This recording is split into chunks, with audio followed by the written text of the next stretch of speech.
Vacation കഴിയാറായല്ലോ. അപ്പോൾ ഞാൻ വീട്ടിലേക്ക് വന്നതാണ്. ഇനിയിപ്പോൾ സ്കൂൾ തുറന്നു കഴിഞ്ഞാൽ എന്തായാലും നമുക്കിതുപോലെ ഒന്നും വന്ന് നിൽക്കാൻ പറ്റില്ല. അപ്പോൾ ഞാൻ ഒരാഴ്ച നിൽക്കാമെന്ന് വിചാരിച്ചിട്ട് വീട്ടിലേക്ക് വന്നതായിരുന്നു കേട്ടോ. അപ്പോൾ വീട്ടിൽ നമ്മുടെ ചക്ക ഉണ്ടായിരുന്നു.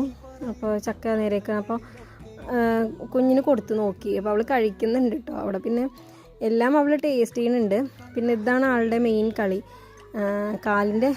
രണ്ട് കാലിൻ്റെ ഇടയിൽ കളിപ്പാട്ടം വെച്ചിട്ട് കൈയും കൊണ്ട് കളിക്കുക. നല്ല രസമാണ് അത് കണ്ടുകൊണ്ട് നിൽക്കാൻ. ശ്രീക്കുട്ടി ഇങ്ങനെ ആയിരുന്നില്ല, എനിക്കറിയില്ല, ഓരോരുത്തർ ഡിഫറെൻ്റ് ആയിരിക്കുമല്ലോ. ഇവളുടെ മെയിൻ കളി ഇങ്ങനെയാണ്. പിന്നെ അതാ മേലോട്ട് ഇങ്ങനെ കയറി പോവുക, അങ്ങനെയൊക്കെയാണ്. കമിഴ്ന്ന് കിടന്നിട്ട് നീന്താൻ തുടങ്ങിയിട്ടില്ല കേട്ടോ ഇനിയും. പക്ഷെ അവൾ എല്ലായിടത്തും എത്തുന്നുണ്ട്. അപ്പോൾ അത് ഉച്ചയ്ക്കുള്ള കാര്യങ്ങൾ, രസം, പിന്നെ കോഴിക്കുപ്പേരി, പയറുപ്പേരി, പിന്നെ മാങ്ങ അച്ചാർ, പിന്നെ അത് നമ്മുടെ ഉണ്ടായ മാങ്ങനെയാണ് കേട്ടോ, മൂവാണ്ട മാങ്ങയാണ്. പിന്നെ അത് മാന്തൾ വറുത്തത് രാത്രി വറുത്തിട്ടുണ്ടായിരുന്നാണ്, അപ്പോൾ അത് ബാക്കിയുണ്ട്. പിന്നെ അത് പഴുത്ത മാങ്ങ കൂട്ടാനും. കുക്കറിലാട്ടോ വെച്ചത്, ഇവിടെ അടുപ്പില്ല കേട്ടോ, ഇവിടേക്ക് ഗ്യാസ് സ്റ്റൗവാണ്. അപ്പോൾ കുക്കറിലാണ് വെച്ചത്. അപ്പോൾ അതൊക്കെയാണ്.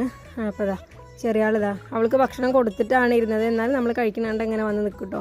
അപ്പോൾ ഇങ്ങനെ കുറേശ്ശെ ഇങ്ങനെ കൊടുത്ത് നോക്കാറുണ്ട്.